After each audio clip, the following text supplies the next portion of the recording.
Kasus pembunuhan ini merupakan kasus pembunuhan yang cukup pelik dan sampai sekarang masih belum diketemukan. Siapa sebenarnya pelaku di balik pembunuhan dari nenek?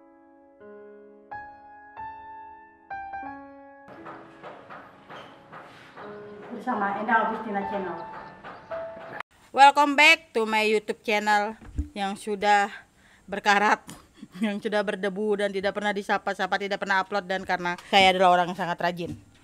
Oke, kali ini aku mau menghidupkan segmen yang udah lama nggak pernah nyala, nggak pernah dihangatin, yaitu bacot horor. Kan kalau nggak bacot itu selalu butuh teman kan. Jadi kali ini dengan sangat terpaksa karena nggak punya stok yang lainnya untuk dibawa ngobrol, jadi aku bawa dia. Hey yo, what's up, man? Dan kali ini kan gimana ya, kalau kita misalnya mau ngomongin tentang yang horor-horor, itu tentu merupakan sebuah pengalaman. Entah itu pengalaman sendiri atau pengalaman orang lain. Berhubung dia adalah orang yang sangat-sangat unfaidah, yang suka melakukan hal-hal yang sebenarnya tidak jelas, mengejar sesuatu yang sebenarnya tidak pasti, tapi dia kejar-kejar sampai ke tempat yang sebenarnya tidak terlalu penting ada di dunia ini. Kira-kira Anda punya pengalaman seram tentang kehidupan Anda? Kalau dari wajah Anda saya sudah tahu kalau perjalanan hidup Anda itu tidak pernah happy gitu, kayaknya suram terus. Mungkin ada yang mau Anda sampaikan atau Anda ceritakan kepada kita semua? Halo. Perkenalkan, nama saya Setia Budi Agus Desu. Yoroshiku onegaishimasu. Saya dari Setia Budi Fitbar. Saya adalah channel yang menghantukan Kalimantan, mensampitkan hantu. Ya. Jadi sisanya settingan yang di Kalimantan tuh, cuma Setia Budi Fitbar yang asli. Kalau pengalaman horor tuh kayaknya lebih banyak karena kan nyari kontennya horor. Tapi kalau misalkan ceritakan pengalaman horor yang di konten kan sudah ada videonya. Jadi mungkin nyeritakan pengalaman saat SMP dulu. Yang jadi pertanyaan saya, apakah Anda pernah SMP? Enggak, langsung SMA. Karena setahu saya Anda itu lahir langsung segini besarnya gitu. Jadi pengalaman itu pertama tuh saat ada persami salah satu SMP swasta di Sampit. Jadi persaminya itu tuh adalah perkemahan Sabtu Minggu. Dan saya melihat di mana-mana, Bu. Persami itu pasti perkemahan Sabtu Minggu. Kalau perkemahan Jumat Sabtu Minggu itu perjusami. Jadi persami itu tuh pertama kali kemah di SMP, tapi pokoknya saya itu salah satu orang dibenci di SMP saya karena setiap saya mengikuti eskul pasti saya dijadikan ketua. Jadi teman-teman saya itu pada bilang, kenapa si anjing ini siapa kata suruh jadi apa namanya itu ketua. Waktu saat itu kan sudah jadi ketua PNR, kelas 2 tuh jadi wakil ketua OSIS, dan juga pas ikut pramuka baru 3 hari langsung dipilih jadi ketua Pintru. Maaf, ini kayak bukan cerita horor ya, ini lebih ke pamer the power of orang dalam. Lalu setelah itu kemah lah. Oh, ketua Pintru nih, kemah jadi panitia nih kan mikirnya. Ternyata waktu kemah memang diberi jabatan panitia, cuma harus ngikuti karena belum dapat bed. Jadi bed tuh ya itulah kan, ingat. Pokoknya kalau sudah habis dapat bed tuh langsung nanti apa namanya itu, bisa jadi panitia dan melatih gitu lah. Bisa langsung jadi kakak pembinanya gitu lah, bukan kakak penegak lah. Sebenarnya nggak ada niat dari awal tuh ikut Boy Scout gitu atau pramuka kelapa muda tuh nggak ada niat, karena memang capek anjing, ngapain, mending jadi pemuda Pancasila. Jadi waktu ikut kemah tuh dibuat per kelompok, jadi kayak peregu gitu, cuma regunya nih nggak dijadikan satu lokasi, kayak maksudnya diacak lagi. Jadi waktu itu regu ular kadut. Waktu itu digabung sama 8 orang lainnya, di 9 satu regu tuh di satu tenda. Awalnya tuh biasa normal, kayak nyusun tenda, masak. Jadi keanehan tuh waktu masak, pertama kali tuh keanehan waktu masak, dimana masak nasi itu udah sesuai semua takaran, beras, air, api itu sudah bagus lah intinya. Karena waktu zaman dulu tuh kan masih belum ada kompornya anak gunung tuh, belum, masih pakai kompor hok 16 suhu dan minyak gas, kalau itu apa, minyak tanah. Minyak tanah. Jadi pakai itu masak tuh, waktu masak tiba-tiba suruh baris. Jadi apinya dikecilin, udah baris. waktu itu ada yang izin lagi buat ngeliatin ada yang masak gitu. Nah pas udah selesai dia kembali tuh dia bilang kalau nasi itu udah matang. Kalau bahasa Jawa itu di ngaru tuh nah. Kadang ngaru dengan apa namanya? Ada. Liwet. Oh, Liwet. Nah, Nasi liwet. Kan kalau nasi liwet tuh pasti ada intip tuh. Nah, intip tuh Kerak nasi, kerak kerak nasinya. Pas udah selesai maghrib kan mau makan tuh, habis sholat. Pas makan nasi itu jadi beras lagi.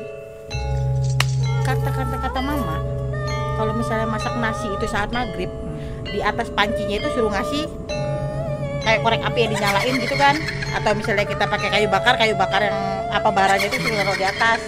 Terus sambil ngomong gini, nggak masak maghrib tapi masak nasi kayak gitu. Katanya kalau nggak digituin nasinya nggak mateng. Mitosnya mama. Di atas tutupnya lah enak. Iya, di atas tutup pancinya itu. Tapi waktu itu bukannya nggak mateng karena nasinya keras, masih beras sama air misah. Padahal waktu orang yang itu tuh sebut saja Raffi lah namanya, bersumpah tuh di depan orang-orang tuh kalau mateng, sumpah demi Allah mateng, sumpah. Udah nggak banyak pikir, mungkin apinya mati dia salah lihat karena buru-buru mau baris. Udah akhirnya masak mie. Begitu makan mie selesai kan itu ada jam istirahat kan pasti kalau itu kan buat sholat. Ya soma. Pasti datang orang tua kan ngantar makanan. Udah ngantar makanan makan lagi nasi. Udah. Pas malamnya itu kan ada kayak baris dulu api unggun. Pas api unggun tuh kan ada yang Dharma. Apa namanya sih? Yang Dasya Dharma Pramuka. Pramuka itu satu. Cinta alam dan kasih sayang sama manusia. Terus nyalakan lilin lagi ke sebelahnya. Pas acara itu ngidupin lilin kan. Jadi api itu kan pasti kalau misalkan di sekolah yang memang bagus, pasti di bawahnya dilapisi kisahnya atau apa. Ya. Karena sekolah saya bobrok, jadi enggak langsung di tanah itu ya. Jadi ketika udah selesai acaranya, pas kami simpun bersih di dalam bersihnya itu kayak ada jari kelingking. Di dalam bekas bara runtuhan api unggun. Pas bersih masalahnya kalau misalkan itu bara kan kalau dipegang nggak ya kayak teksturnya tuh beda kan. Kalau bara kan keras biasanya. Nah itu ada persis kayak kelingking. Pas kami manggil orang buat ngeliat juga itu 2 pertama hilang, nggak ada. Kalau misalkan itu kita salah lihat atau apa kan ada fisiknya tapi bentuknya beda. Itu ada bentuknya pun nggak ada sudah. Ya pas acara jurit malam. Jurit malamnya yang bayangkan pulang sekolah ada bendera kuning PU. Nah itu kan Orang tua kalian, ayah kalian. Waktu itu aku nggak bayangin kalau yang dengarkan itu dia yatim piatu. Gimana dia bisa nangis juga apa enggak? Orang tua kalian sudah mati ketika kalian pulang gitu. Yang yatim piatu dia langsung bilang saya katam kak. Ya kan udah. Waktu itu masalahnya waktu itu kan diikat matanya. Waktu ngomong itu kepikiran karena yang di sebelah kupas pokoknya itu ada salah satu anak panti asuhan juga yang sekolah di situ. Jadi aku langsung kayak mikir gimana perasaan dia gitu. Enggak. Mama abahnya kemana bangsat? Kenapa dia ditaruh di situ gitu kan? Kenapa dia membuat tapi ditaruh di situ? Tapi kita tidak tahu. Lebih ke arah itu. Lebih kemana? Iya, ditaruh di situ karena orang tuanya tidak mampu dan kepengen anaknya tetap bisa sekolah, atau karena ya begitulah. Atau mama abahnya mati sudah gitu. Ya sudah meninggal. Jadi almarhum. Pas sudah itu tuh aku tuh dibawa tuh ingat tuh para ujung pagar. Jadi ada salah satu temanku juga dekat gitu. Jadi aku manggil, coy gitu kan. Ikam gak? Coy. Kan karena Kalimantan pride. Coy, ikam gak? Iya, sudah. Lalu sekarang dia ngomong, coy, siapa bini yang nangis di sebelahku? Nanti ada teks ya. Anggap aja ngerti gitu aja. Kan aku tahuan. Nah, kejar kulo aja. Habis itu rasanya kita lakian bertiga di sini ya.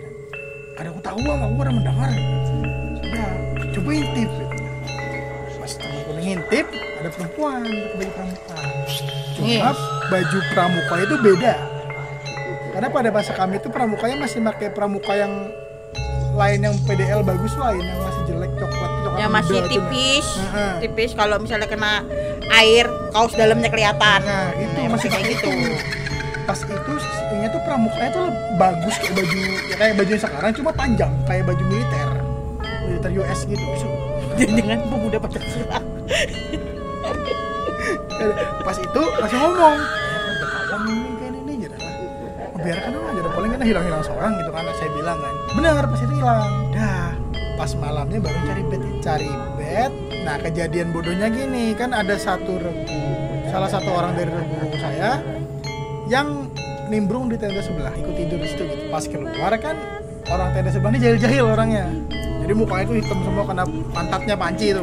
Marah, bapak kayak hantu gitu. Pas ada bed keliling-keliling, ketemulah aku sama si bapak ini tadi ngambil kacung. Aku nggak boleh ngambil kacung, kita cari ada pengen narik kacung aja. Itu pasti di belakang perpustakaan. Begitu aku mau bantuin ngambil gini, aku dipanggil bapak dari belakang. Gus, makanya kamu ambil kacung. Itu kan posisinya masih lihat di sini. Pas lihat tuh udah nggak ada. Jadi itu bukan bapak, bukan pertama yang memang sudah kelihatan fisiknya gitu kan. Setelah dapat kacung semua baris. Sudah silakan tidur, nanti bangun sholat subuh. Waktu itu aku tuh nggak bisa tidur di jam 2. Pokoknya yang ku dengar tuh di kantor tuh kan ada kepala sekolah tuh. Itu lagi marahin para pembina. Yang ku dengar sedikit tuh gini, maka sudah ada aturan yang kada boleh kita lakukan. Kenapa masih harus dilakukan?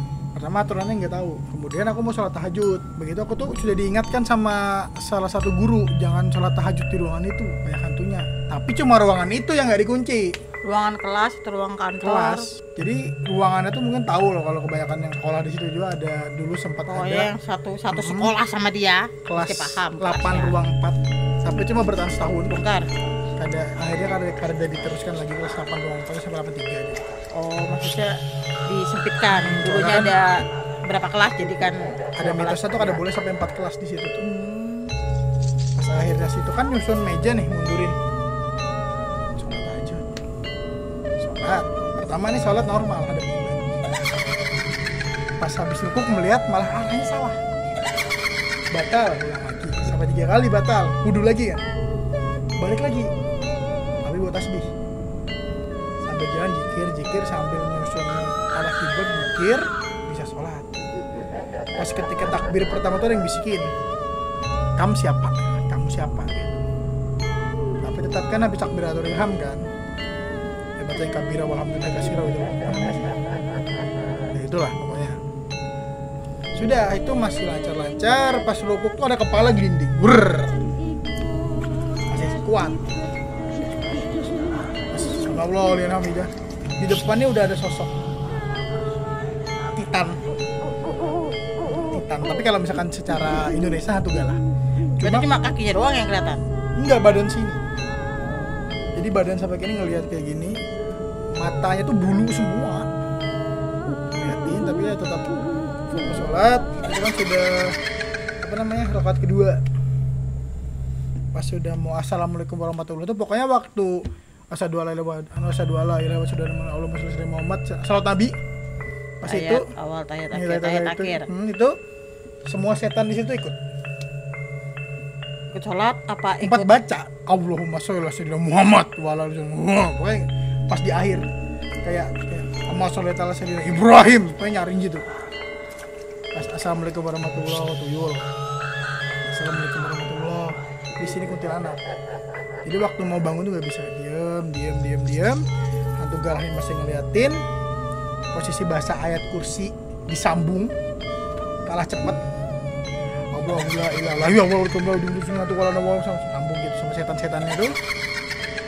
Akhirnya ingat, bapak aku dulu pernah ngajarin kalau ketemu setan, bacalah surah ajian baca doa sapu jagat sama kulhu geni.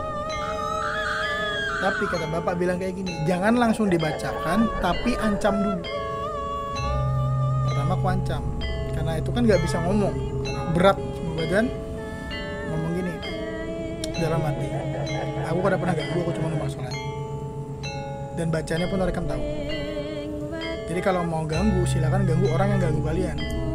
Ada nyambung ngomong, ya kalian mengganggu tempat kami. Ini bukan tempat ibadah, ini tempat musyrik maksiat gitu intinya. Tempat mereka gitu kan, tempat mereka pesta ibaratnya. Akhirnya aku bacakan kulhu geni dulu, itu buat bakar, baru ringan. Tapi si hantu galahnya masih ngeliat. Tapi aku udah bisa jalan.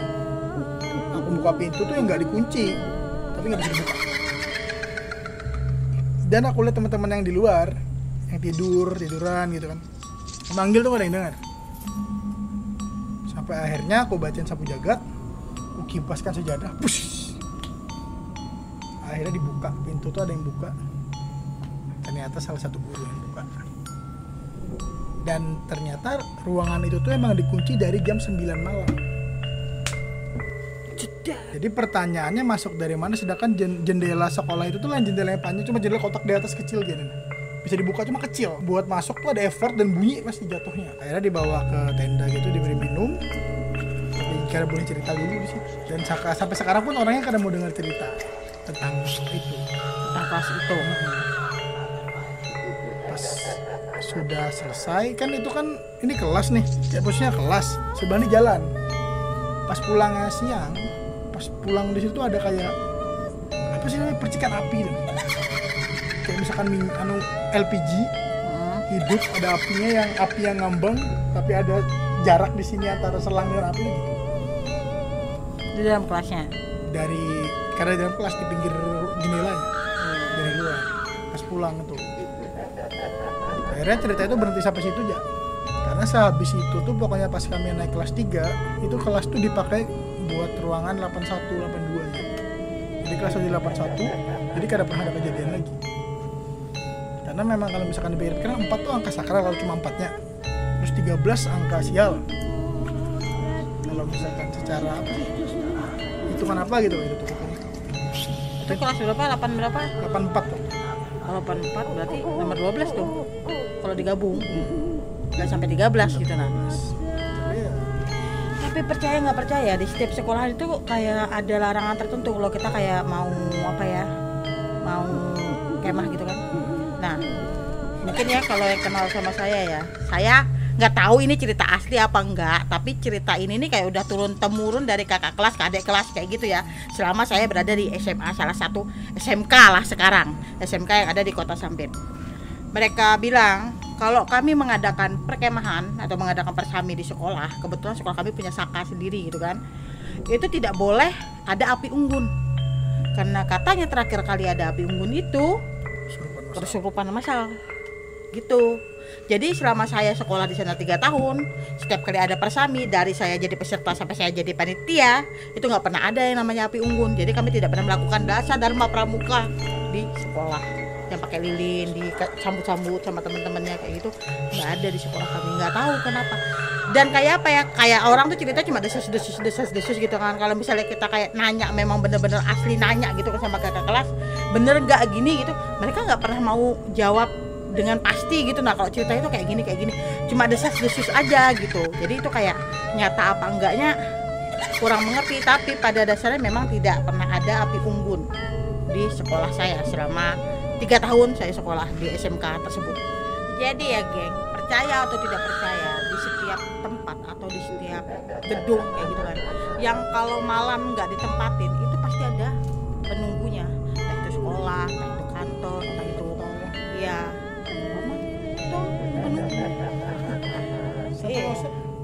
penunggunya bangun pentol di depan. Nah, jadi untuk segmen bacot horor kali ini kita akhiri sampai di sini, dan saya mohon doanya kepada teman-teman semua supaya saya itu tidak tidak khilaf dan meninggalkan channel ini tanpa kepastian. Oke, saya Endang Agustina dan dia Subscribe. Selamat tinggal, see you again. Jangan lupa subscribe YouTube channel Setia Budi Fitbar. Di sana ada konten-konten menarik tentang penelusuran setan, cerita horor, dan juga main game yang unfaedah pokoknya. Sangat saya anjurkan untuk di skip. Terima kasih. Dadah. See you again.